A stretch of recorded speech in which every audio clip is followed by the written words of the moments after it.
The great hall had never felt so vast, and Ruby had never felt so small. She stood at the threshold between the stone corridor and the feasting chamber. Her fingers curled around the rough door frame, her breath catching somewhere between her ribs and her throat.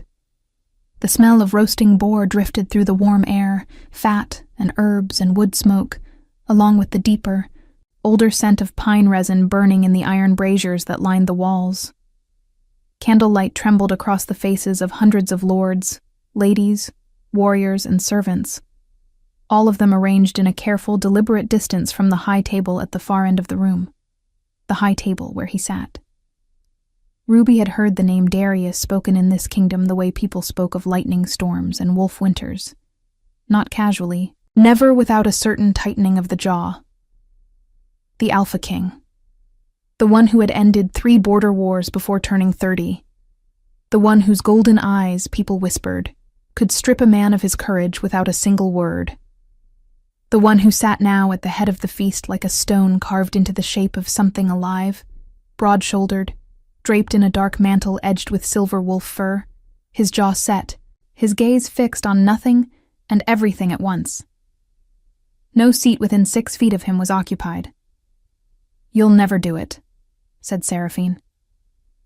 Ruby turned to her sister. Seraphine was 2 years older and possessed the kind of beauty that made men forget their own names. Dark hair piled high, a gown of deep burgundy velvet, a smile that could mean any number of things. Beside her stood Mira, their youngest sister at 22, pressing her knuckles to her mouth to hide her laughter. "It's a feast," Mira whispered. "There are empty seats. It's not a crime to sit." "It is at that table," Seraphine said sweetly, leaning close enough that Ruby could smell her rosewater perfume. "No one sits within arm's reach of the AlphaKing. Not lords, not generals, not even his own Gamma." She tilted her head. But perhaps Ruby would like to try. Ruby was 24 years old and had spent the better part of her life being the sister people overlooked. She was neither Seraphine's startling beauty nor Mira's easy charm. She was medium height, with warm brown skin, black hair she could never quite tame, and dark eyes that tended to notice things. The way the candlelight caught the dust motes above the high table, the way the AlphaKing's second-in-command kept glancing toward his lord, with barely concealed concern, the way the enormous chair beside the king sat empty like a wound. She was also, unfortunately, the sister who could never walk away from a dare. "If I do it," Ruby said, keeping her voice flat, "you tell father that the damaged loom in the south wing was your fault." Seraphine's smile faltered only slightly. "Done." Ruby smoothed the front of her gown. Deep green wool, simple and clean. Nothing that would draw the eye of a lord or a king. And she walked into the hall. The sound didn't change. The feast continued its roar of laughter and music, and the clatter of pewter on wood. But Ruby felt something shift as she moved through the crowd, a subtle alteration in the air, as though the room's attention had tilted without any heads actually turning. She kept her chin level. She had learned long ago that the best way to do something terrifying was to pretend it was ordinary. She reached the high table. Up close, the AlphaKing was even harder to read. He was perhaps 32 or 33, with the particular kind of stillness that powerful men sometimes carried. Not the stillness of peace, but of something very large that had chosen, for the moment, not to move. His hair was dark, and his jaw carried a shadow of growth, and his hands rested on the table with deliberate quiet. The golden eyes she had heard described were currently aimed at the far wall, seeing something that wasn't there. The chair beside him was polished oak, heavy, high-backed, positioned perhaps 3 feet to his right. Ruby pulled it out. The scrape of wood against stone was, in that precise moment, the loudest sound in the world. Every head within 20 feet turned.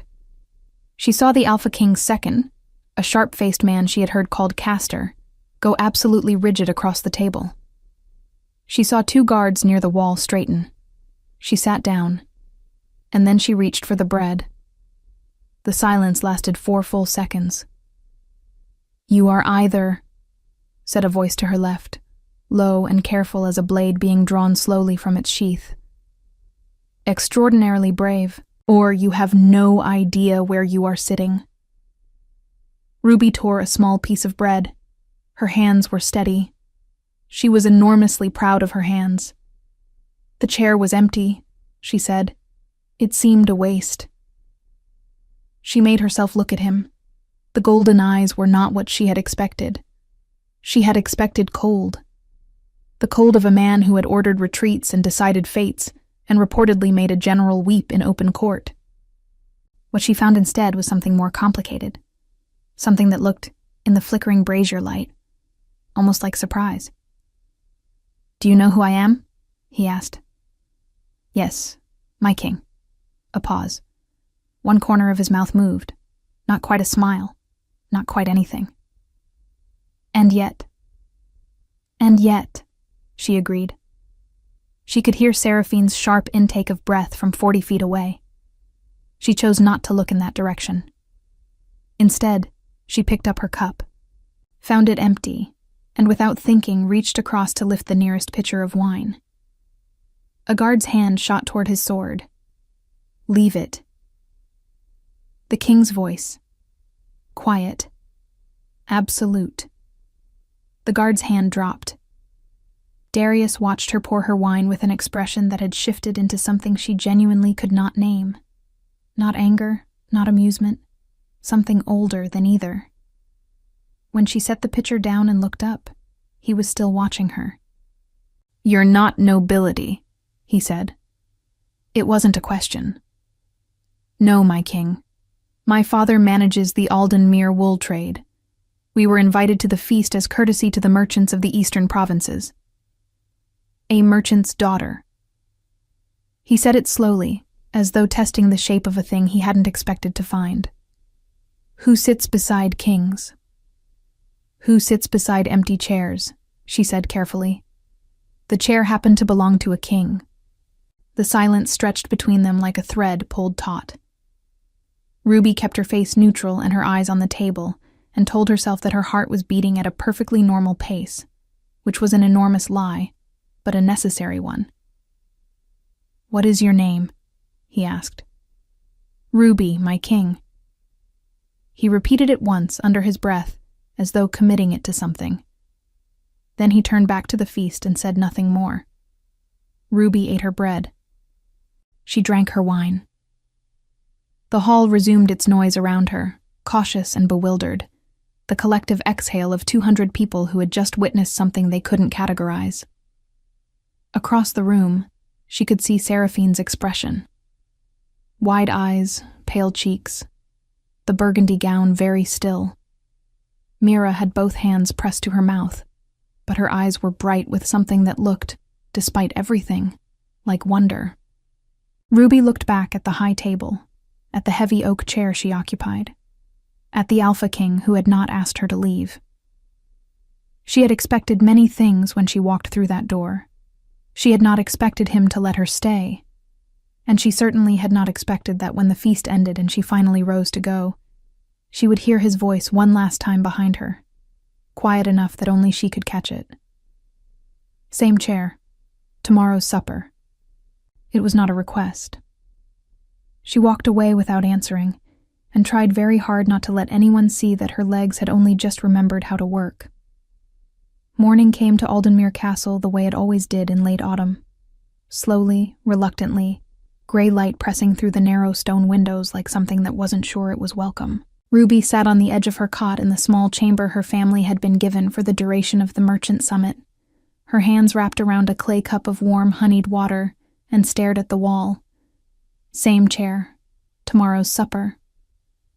She had turned those 4 words over in her mind so many times through the night that they had begun to lose their shape, the way a stone loses its edges after years in a riverbed. She was no longer certain what they meant. A command, certainly. The AlphaKing did not phrase things as invitations. But why had he said them at all? Why had he not simply had her removed the moment she sat down? Why had he answered her at all, spoken to her at all, looked at her the way he had? That strange, complicated golden gaze that didn't match any version of Darius she had ever heard described. The door opened without a knock. Seraphine swept in, already dressed, her dark hair braided with copper thread, her expression arranged into the particular careful shape she wore when she was trying to appear calm, and was not succeeding. "You're going back?" she said. It wasn't a question either. Perhaps that was something the powerful and the clever had in common.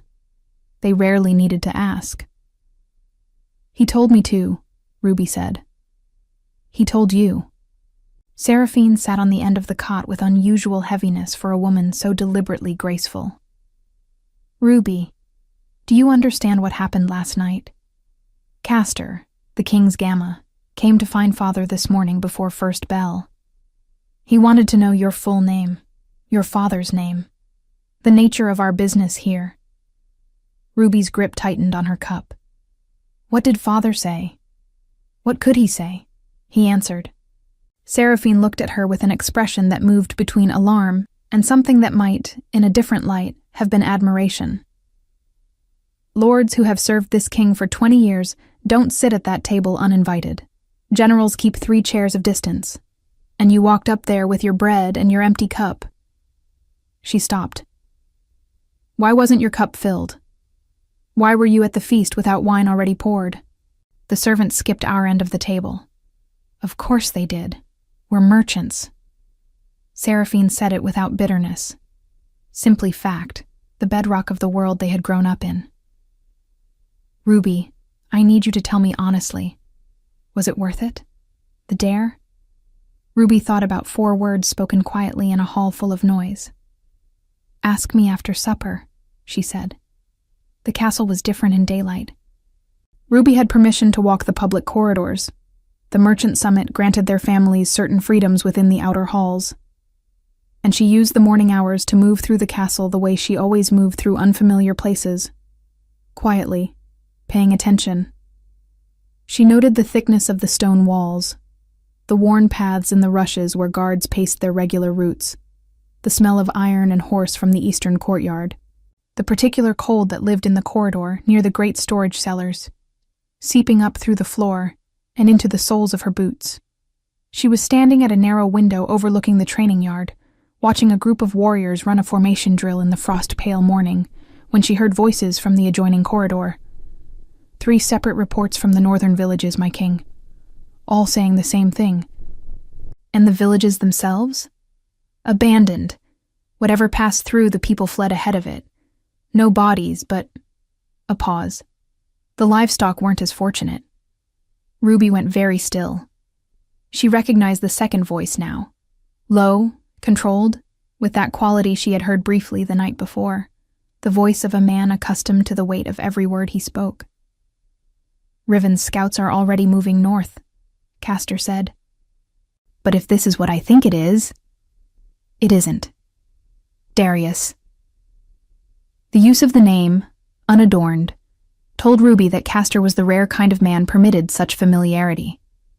The markings on the granary walls, the claw patterns. "We've seen this before." A silence that had texture to it, heavy and shaped. "I know what we've seen before," the king said quietly. "Keep the scouts moving. Double the watch on the northern pass, and say nothing to the summit guests. I will not have the merchant routes disrupted by rumors." Footsteps. Ruby pressed herself slightly back from the window, not hiding exactly, but not announcing herself either. The footsteps paused. "You're the merchant's daughter." She turned. Castor stood at the corridor's entrance, sharp-featured as she had noted the night before, somewhere in his mid-30s, with close-cropped brown hair and the kind of eyes that did calculations behind whatever expression he chose to show. He wore the Gamma's silver chain at his collar, 3 links of braided metal that caught the gray morning light. "I am," Ruby said. "You have good ears." "I wasn't trying to listen. I was watching the drill." He studied her for a moment with the focused attention of a man who assessed things for a living. You heard enough. I heard that something troubled has happened in the north, and that the king is concerned, but wishes to keep the peace here. She met his gaze. I have no reason to spread alarm among the merchants. My father's business depends on stable roads. Another pause, longer than the first. Then Castor said, He wants the east corridor prepared before supper. Private entrance to the hall. He said it as though continuing a different conversation entirely. A servant will show you. Ruby blinked. I beg your pardon? The AlphaKing dislikes ceremony. If you enter through the main doors again, every lord and lady in attendance will watch you walk to that table. A very small movement at the corner of his mouth, not quite what she would call a smile. He finds spectacle tiresome. He turned and walked away before she could respond, which she was beginning to suspect was a habit of men in this castle, speaking and then departing before the words could be questioned. She looked back at the training yard. Below, the warriors were moving through their forms, breath rising in white clouds in the cold air, boots leaving dark prints in the frost.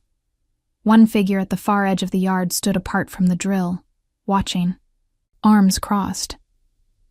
Even at this distance, even without the silver-edged mantle, she recognized the stillness of him. Darius was looking at the northern horizon. His jaw was set in the way she had seen it at the feast, that particular tension of a man carrying something he had decided to carry alone.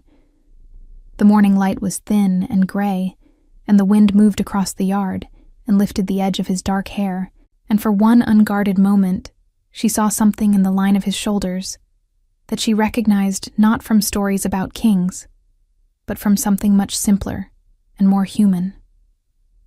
He was tired, not in the way of a man who had not slept, in the way of a man who had been carrying something very heavy for a very long time. Ruby looked away, back to the stone wall, and finished her honeyed water, which had gone cold. She had not come to this castle to feel sorry for a king. She had come because her father had been invited, and her sister had made a foolish dare, and she had never, in 24 years, learned to walk away from one. But the cold morning air carried the faint smell of pine from the northern tree line, and somewhere in the back of her thoughts, the word abandoned settled like a stone into still water, sending slow rings outward. Something was moving through the north, and the king who carried the kingdom's weight alone already knew it. By the time the supper hour came, Ruby had changed into her better gown, deep amber wool with cuffs of darker brown, the closest thing to finery she had brought from home, and followed the servant girl through the east corridor's narrow passage. It brought her out through a side door into the hall, close enough to the high table that she could slip into her chair before the assembled lords and ladies had time to notice the entrance. She sat. Darius was already there. He did not look at her immediately. A lord on his left was speaking about grain levies with the particular relentlessness of men who believed they were more interesting than they were. The king listened with visible patience and answered briefly, and then the lord subsided. Then Darius turned his head, and the golden eyes found her, and something in his face settled, attention releasing so slightly that she almost missed it.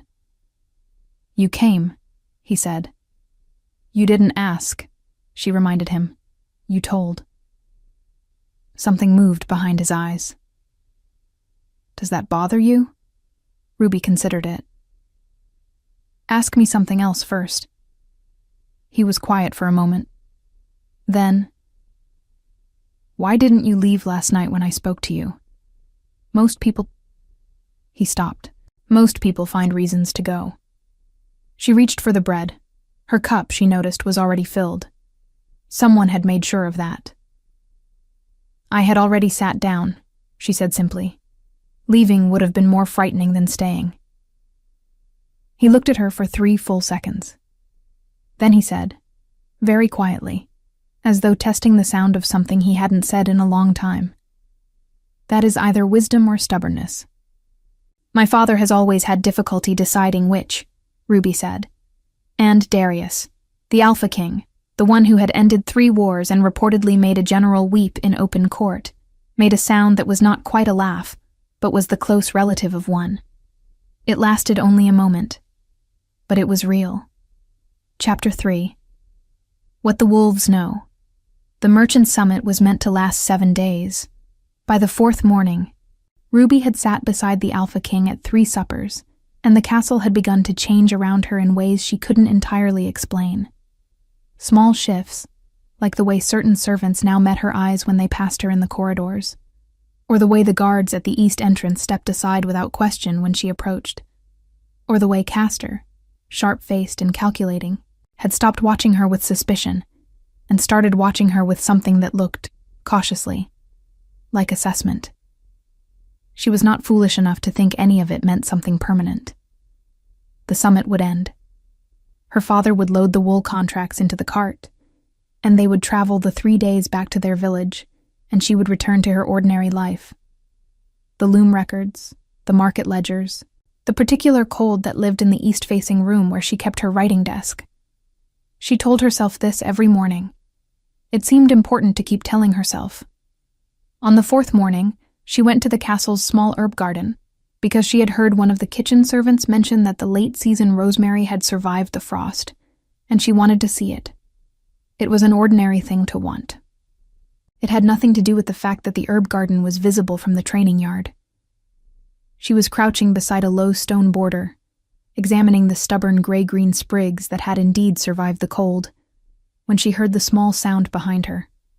A quick, sharp intake of breath, too high-pitched to be a warrior. She turned. A child stood between 2 rosemary bushes, half hidden, watching her with enormous dark eyes.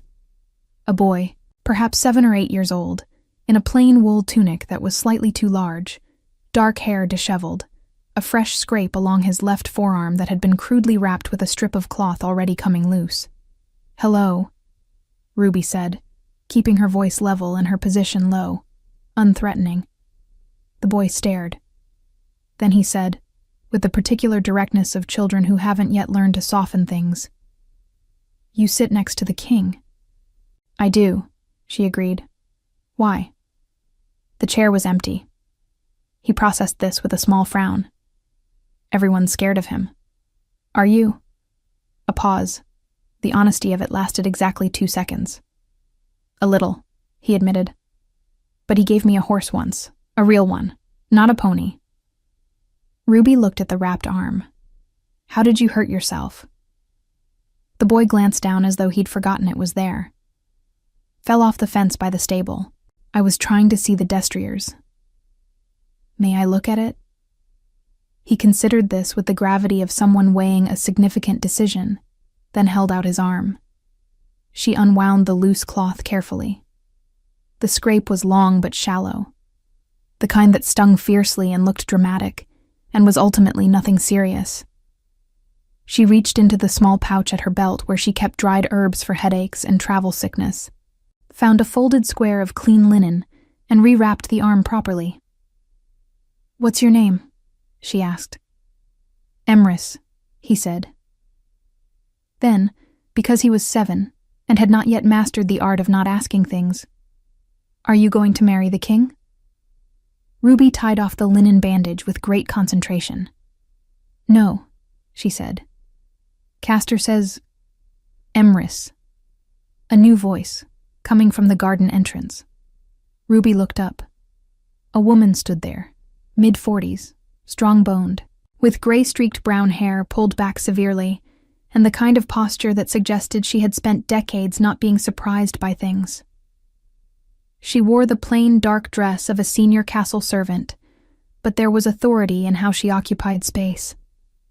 Her eyes moved from the boy to Ruby and back again with quick precision.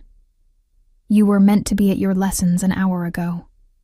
"I fell," Emrys said, displaying the rewrapped arm as evidence and justification simultaneously. The woman's expression shifted for just a moment, concern quickly composed.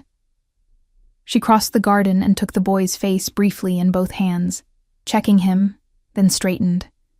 Her gaze settled on Ruby with an assessment that felt thorough. "You tended him." "It wasn't serious," Ruby said, rising from her crouch.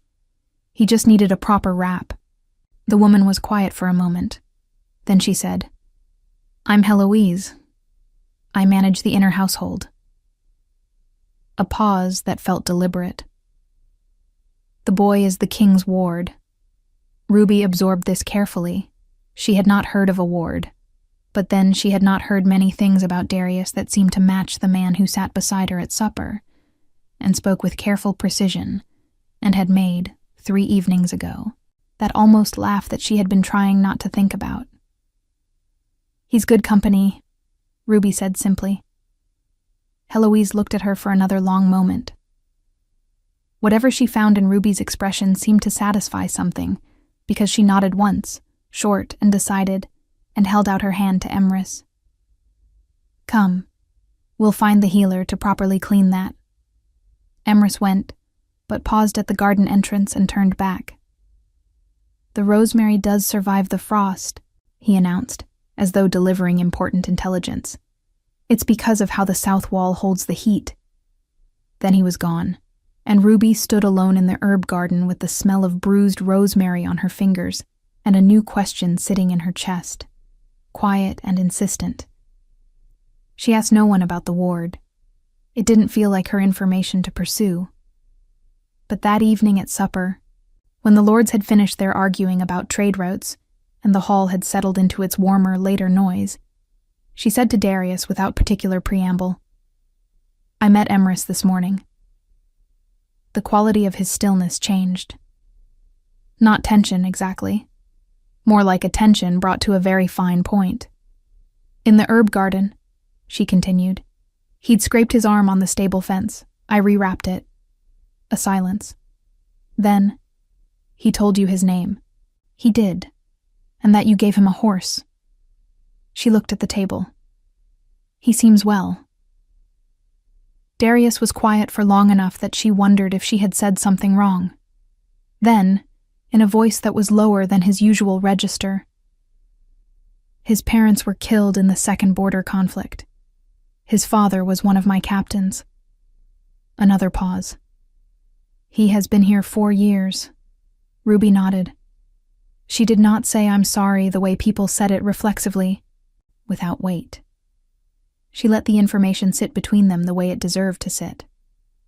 "He asked me if we were going to be married," she said then, because she was constitutionally unable to let a thing go unacknowledged when it was sitting right there.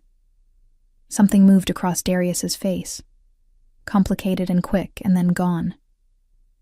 "What did you tell him?" "No," she said. "Obviously."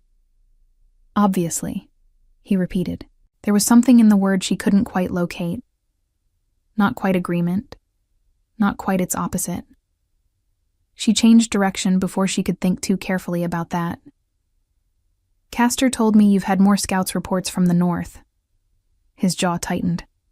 "Castor talks." "Castor assessed me and decided I wasn't a risk," she said, "which I'm not. But I did hear part of what you said in the corridor, and I want you to know that I haven't repeated it." She met his eyes. "I won't." The golden gaze held hers for a long moment. There was something careful in it. Something that seemed to be measuring a distance. Not between bodies, but between positions of trust, and whether the space between them could be crossed. "3 more villages," he said finally. "Quiet, not for the room. The northern settlements near the Ashwood border. Empty. The scouts found the same markings." "What kind of markings?" "Old ones." His jaw was set in the way she recognized now as the weight he carried. "There are stories in this kingdom. Old stories. The kind that the lords in this hall have long since decided are legend and nothing more. About what happens when a certain kind of creature crosses from the Ashwood into settled lands." "Do you believe they're legends?" she asked. He didn't answer immediately. In the silence, the hall noise moved around them like water around stone, and the brazier nearest their end of the table threw warm light across the side of his face, and Ruby watched him decide how much to say. "No," he said at last. "I don't." She held that for a moment. Then the villages weren't just abandoned. The people were warned in time. Someone or something moved ahead of it, pushing people south before. He stopped. We don't know what it is yet. Or rather, he corrected himself with the particular precision of a man who did not like imprecision. We are not yet certain which of several possibilities we are facing. Ruby thought of the cold that had seeped through the corridor floors that morning, the way the smell of pine from the northern tree line had carried something sharper beneath it, something she hadn't been able to name. The rosemary in the herb garden, she said slowly. Emrys said the south wall holds the heat. That's why it survives. Darius looked at her. Whatever is coming from the north, she said. It will stop at something warm enough. She wasn't sure why she said it. It felt true in the way that things felt true before you had the words to explain them properly. It needs the cold to move. He was very still. Then he said carefully, as though the words were being chosen one at a time from a great number of candidates. How did you know that? I didn't, she admitted. It just seemed... She looked at him. Is it right? The golden eyes stayed on her face for a long moment that felt like something important was happening inside it. Yes, he said quietly. It is. From across the hall, she was aware of Castor watching them with an expression she hadn't seen on him before. It took her a moment to identify it, because it was not something she had associated with the sharp-faced Gamma. It was relief. That night, in her small chamber, Ruby lay on her cot and stared at the ceiling and thought about warm walls and cold things that move through abandoned villages, and a king who carried the North's danger alone, and a boy in an oversized tunic who had trusted her with a scraped arm before he had any reason to. 3 days left of the summit. She turned onto her side and closed her eyes and told herself, again, that this was temporary. The candle on the shelf burned down to nothing before she slept. The 6th morning brought snow. It arrived without the courtesy of gradual warning. No sleet first, no gray drizzle softening into white. Ruby woke to a changed quality of light through the narrow window and sat up to find the world outside blanketed in heavy, muffling silence, the castle courtyard below already inches deep, the training yard empty for the first time since she had arrived. The cold pressed through the stone walls with physical insistence, and her breath made small clouds in the air of the chamber. She dressed quickly in her warmest things, the brown wool gown, her heavier cloak, boots lined with sheepskin that her father had insisted she pack and that she had considered excessive until this exact morning. She wrapped her hair back with a strip of dark cloth and sat for a moment on the edge of the cot listening. The castle sounded different, faster. The measured footsteps of regular routine had been replaced by something quicker, less even, the particular rhythm of a household that had received news and was now moving in response to it. She found Eloise in the corridor outside her chamber, moving with purpose in the direction of the inner courtyard. "What's happened?" Ruby asked. Eloise slowed only fractionally. "A messenger came in before dawn, from the Ashwood border." Her voice was controlled, but her hands were not. They gripped the wool of her skirts with the tightness of someone managing an emotion they had decided not to show. 2 of the king's scouts did not return from the northern pass. Ruby fell into step beside her without being invited. "Are they searching?" "The king rode out an hour ago with his guard." Ruby stopped walking. Eloise stopped too and turned, and looked at her with the expression of a woman who had been observing people for a very long time and had become extremely accurate at it.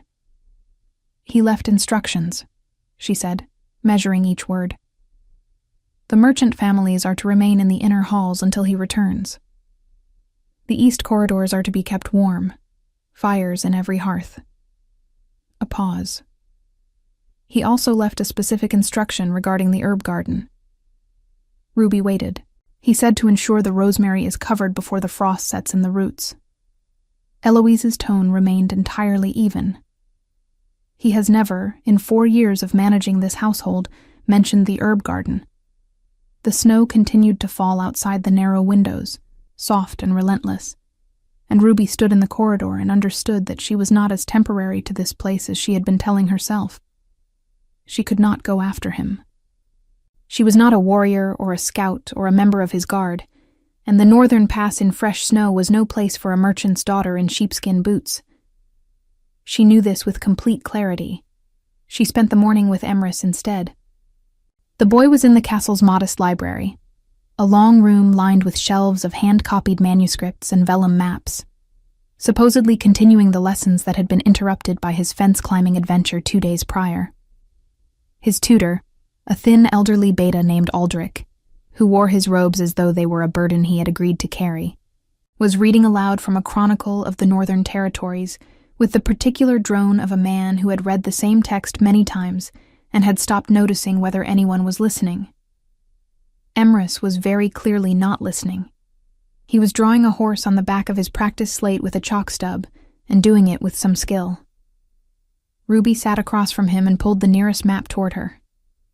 It showed the Northern Territories, the Ashwood marked in darker ink, the mountain pass as a thin line threading between peaks, the border villages as small circles, several of which had been marked recently with a different hand, smaller and more urgent. Marked, she realized, with small crosses. "That's Master Aldrich's map," Emrys said without looking up from his horse. "I can see that." She traced the border with one finger, not touching the vellum. 3 villages to the north of the pass, then 2 more just inside the tree-line boundary. The crosses were placed with the regularity of something moving in a direction, following something. A valley, she realized, following the low ground where cold air would settle and pool.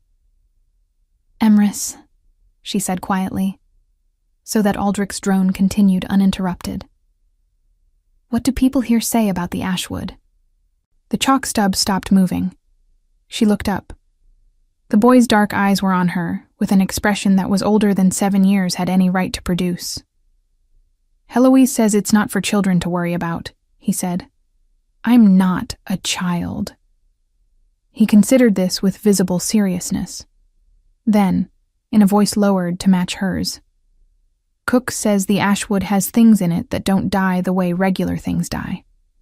That they're old, older than the kingdom, older than the wolves." He glanced at Aldrich, who had paused to cough into his sleeve. "She says the cold is how they breathe. The cold is how they breathe." Ruby looked at the map again, at the valley running south from the Ashwood, following the low ground, moving toward the warmth of settled villages like water finding the lowest available path. At the crosses marking where it had already been, at the single thin line of the mountain pass, where Darius had ridden. She sat with that knowledge for a long moment, and then she stood, folded the awareness of her own fear into a small, manageable shape, and went to find Castor. She found him in the war room. She had not known the castle had a war room until she followed the sound of raised voices through 2 corridors and down a short stair and arrived at a heavy iron-banded door that stood open because someone had forgotten, in their urgency, to close it. Inside, a large table bore a map similar to the one in the library but much larger, weighted at its corners with iron discs. 3 men stood around it, Castor, and 2 others she recognized as senior lords of the summit, men who had spent 6 days arguing about grain levies and were now wearing entirely different expressions. "Cannot wait for him to return," one of the lords was saying. A broad man, silver-haired, with the satisfied authority of someone accustomed to being the most powerful person in any room. Lord Fenwick, she had heard him called. "If the pass is compromised—" "The pass is not compromised," Castor said, with a precision that cut cleanly across the older man's volume. "The king rode out with 12 of the guard. They will return." "And if they don't?" The second lord, younger, narrow-faced, a man she had not heard speak much at the suppers, said it quietly, which somehow made it worse. "Lord Aldrich," she remembered. No relation to the elderly tutor.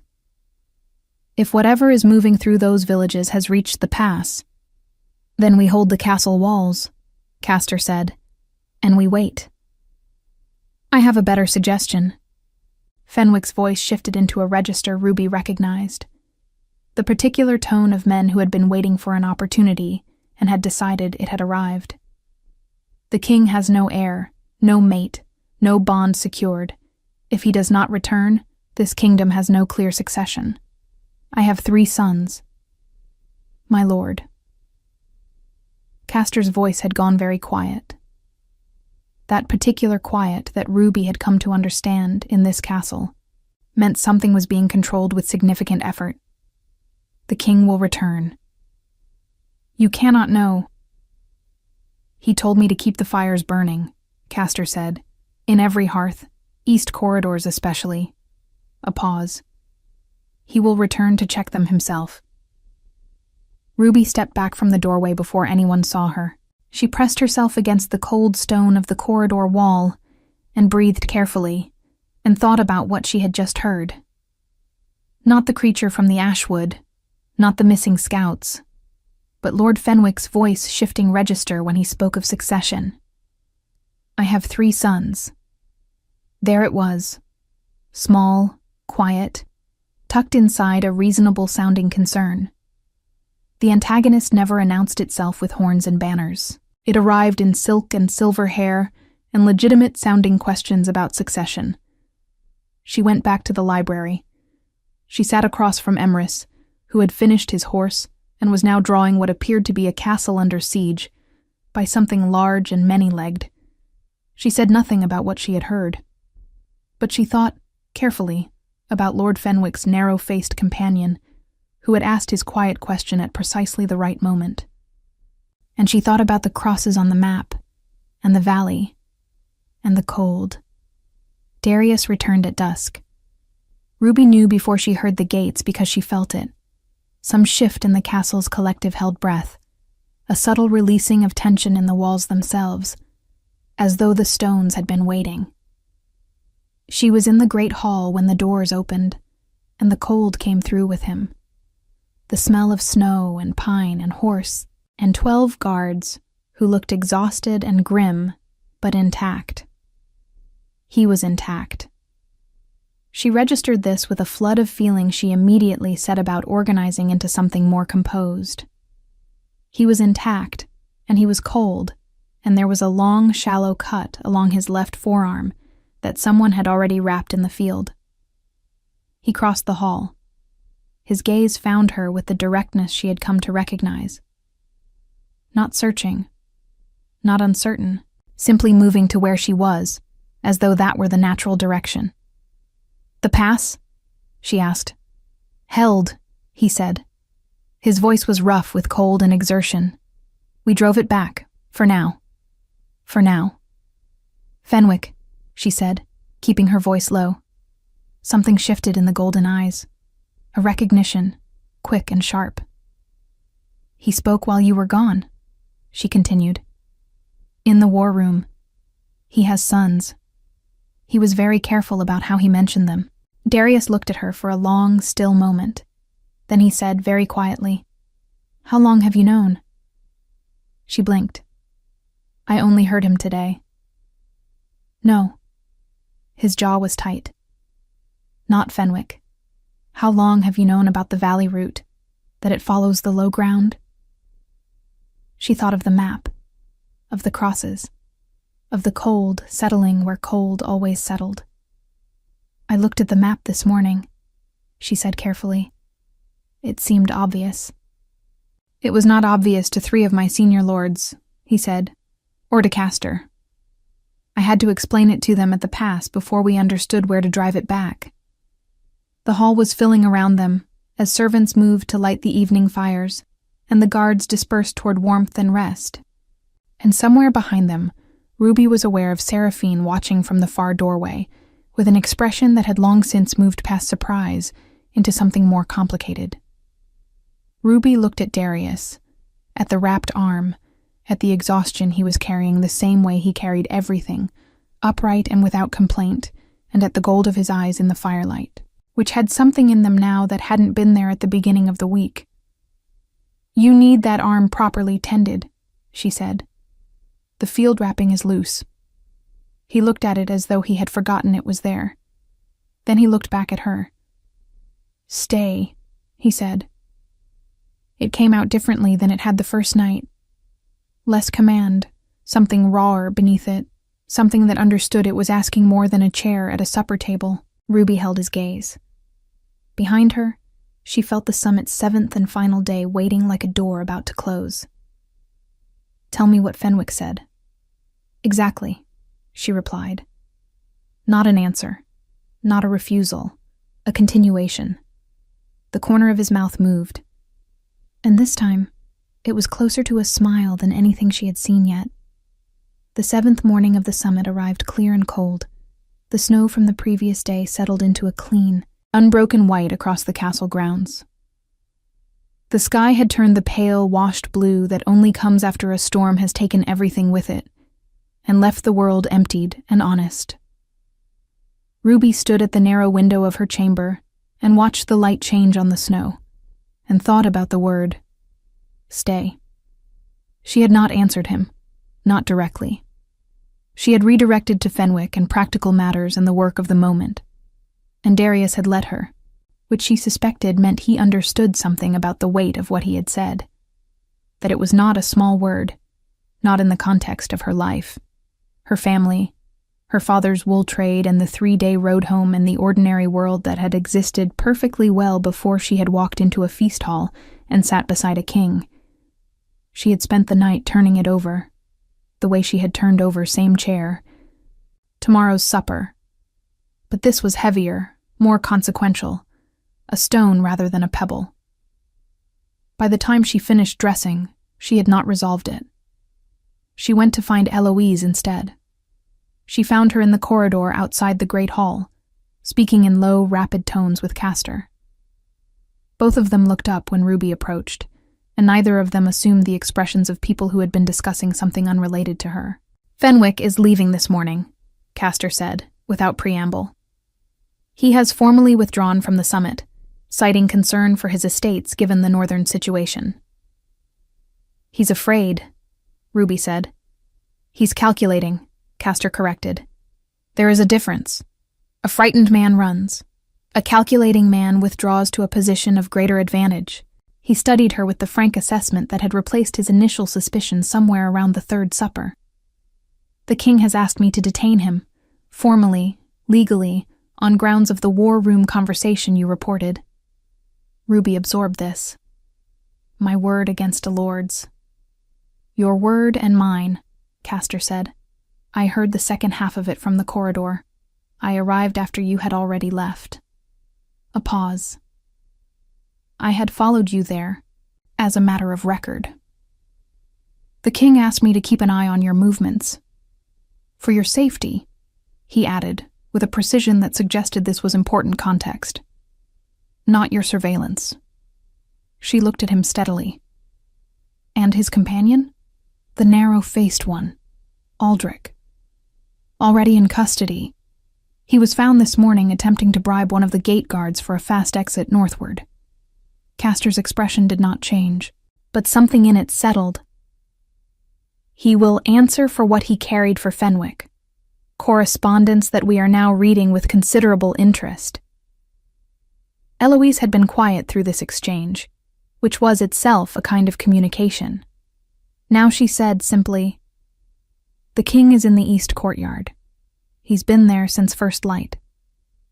She found him standing at the edge of the courtyard where the snow had been cleared from a strip of ground, not training, not pacing, simply standing, looking at the northern tree line that was visible over the castle's outer wall, dark against the pale sky. He had a cup of something warm in his hands. Steam rose from it in the cold air. He heard her coming. She had noticed that about him. He always heard her coming, but he never turned until she was beside him, as though he had decided some time ago that she didn't require the performance of being startled. "They've taken Aldrich," she said. "I know." He looked at the tree line. Fenwick will be detained before the midday bell. A pause.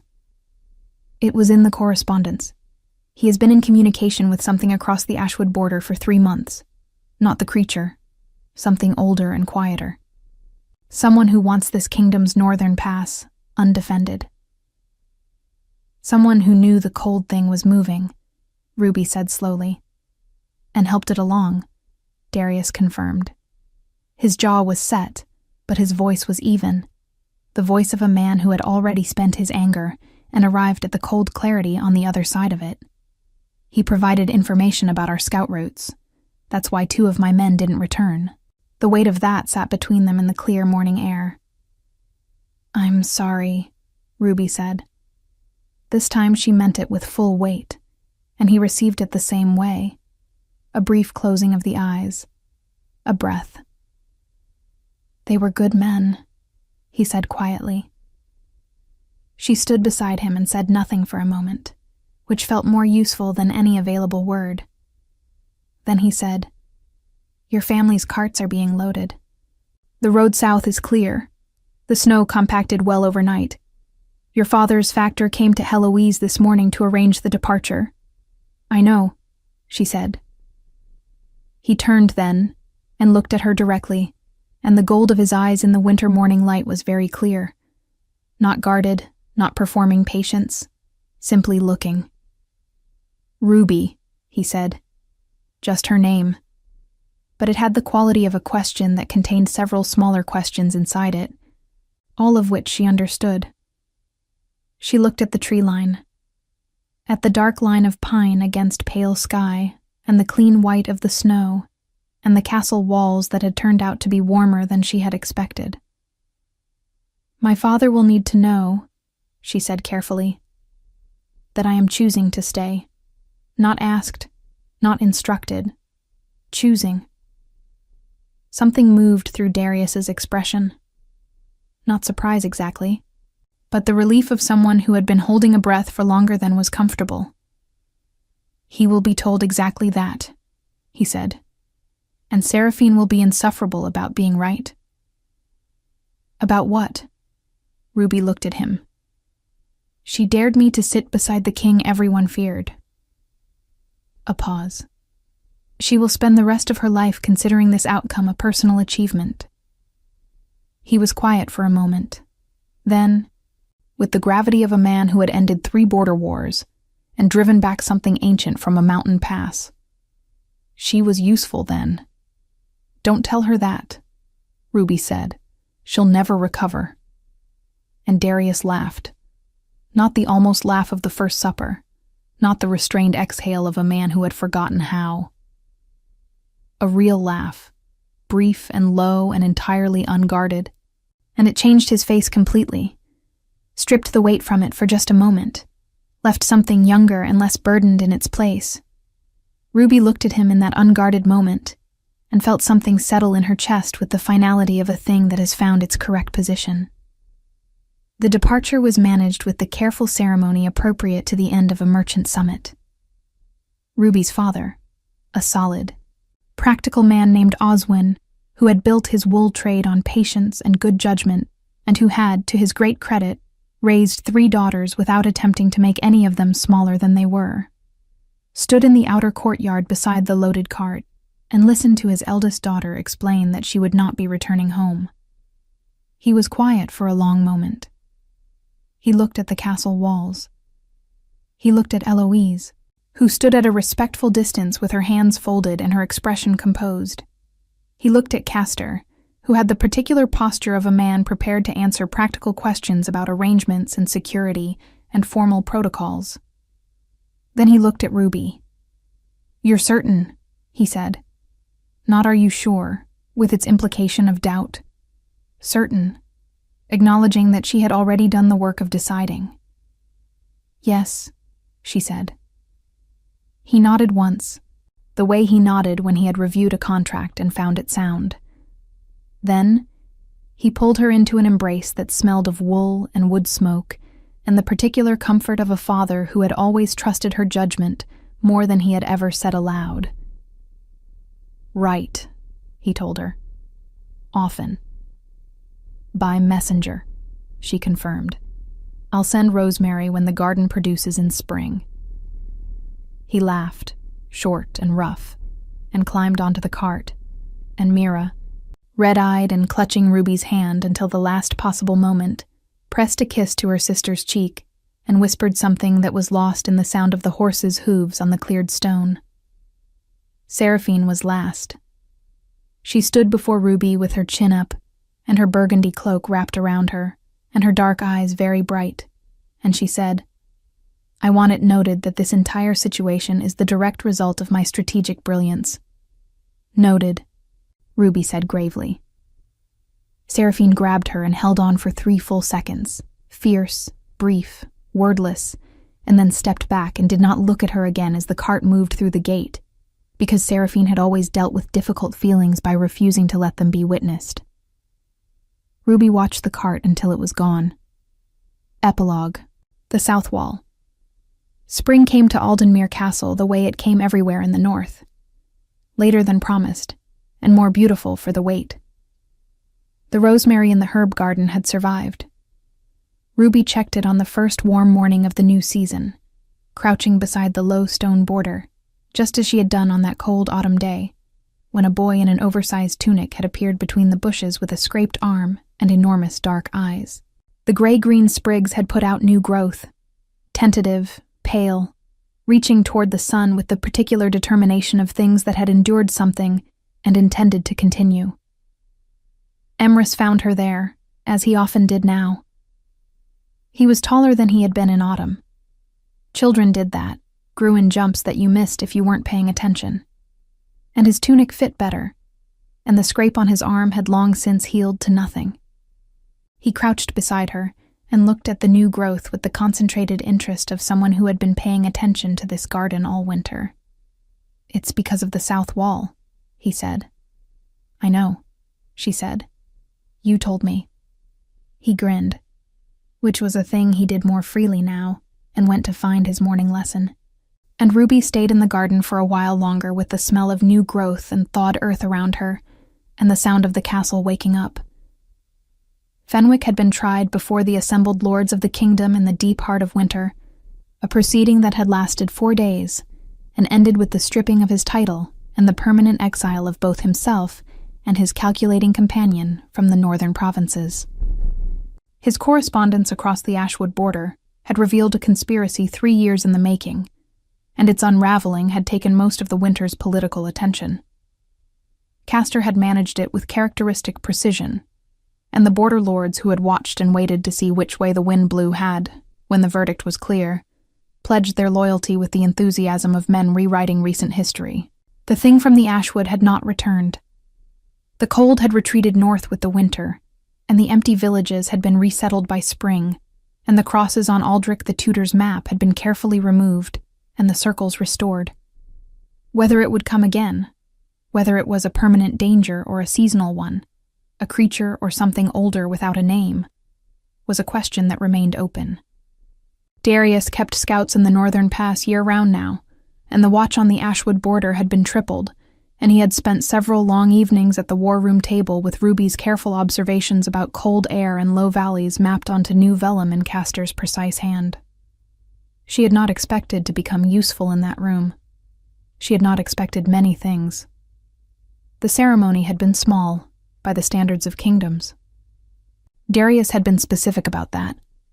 No grand spectacle, no assembled court arranged like an audience, no performance of significance. The great hall had held only the lords he trusted, Heloise and her household staff, Castor with his silver chain and his expression of carefully managed emotion, and Emrys in a tunic that finally fit, standing very straight and very proud in the way of children given an important role they intend to execute perfectly. Oswin had made the 3-day journey from the village. Seraphine had worn a gown that was, by any objective measure, more elaborate than the occasion required, and had cried while maintaining an expression that denied this completely. Mira had not bothered with the denial, and had wept openly and without apology, which had made Castor, of all people, produce a handkerchief from his sleeve with the efficiency of a man who had prepared for this specific eventuality. The words had been simple. The promise had been made in the old form, the way it was done in this kingdom before ceremony had been added like gilt on plain wood. A hand offered, a hand taken, a statement of intent before witnesses. No performance, no audience distance. Just Darius, looking at her with the gold of his eyes entirely unguarded for the first time in the presence of his lords, and Ruby, who had walked into a feast hall because a chair was empty and had not once, despite every sensible reason she had given herself, been able to find her way back out. Now, in the spring garden, she heard his step on the stone path behind her. Unhurried, the particular rhythm she knew as well as her own. He sat beside her on the low border wall, close enough that the warmth of him was a simple fact, and looked at the rosemary. "Emrys wants to name the destrier," he said. "He told me. He's decided on Bramble." "It's a warhorse," Darius said, with the expression of a man confronting something that defied his categories. "It's his warhorse," Ruby said. "Bramble seems appropriate." He was quiet for a moment. Then, with the grave acceptance of a man updating his understanding of the world, "Bramble." She looked at him sideways. The morning light was warm on the south wall, and the new rosemary was reaching toward it, and the kingdom's northern pass was held, and Fenwick was gone, and the boy who had once been afraid of the man who gave him a horse was growing into someone who had stopped being afraid of very much at all. Darius reached over and took her hand, simply, without announcement, the way he did things now, without the careful distance he had once maintained like a border wall around himself. His thumb moved once across her knuckles, a quiet acknowledgement.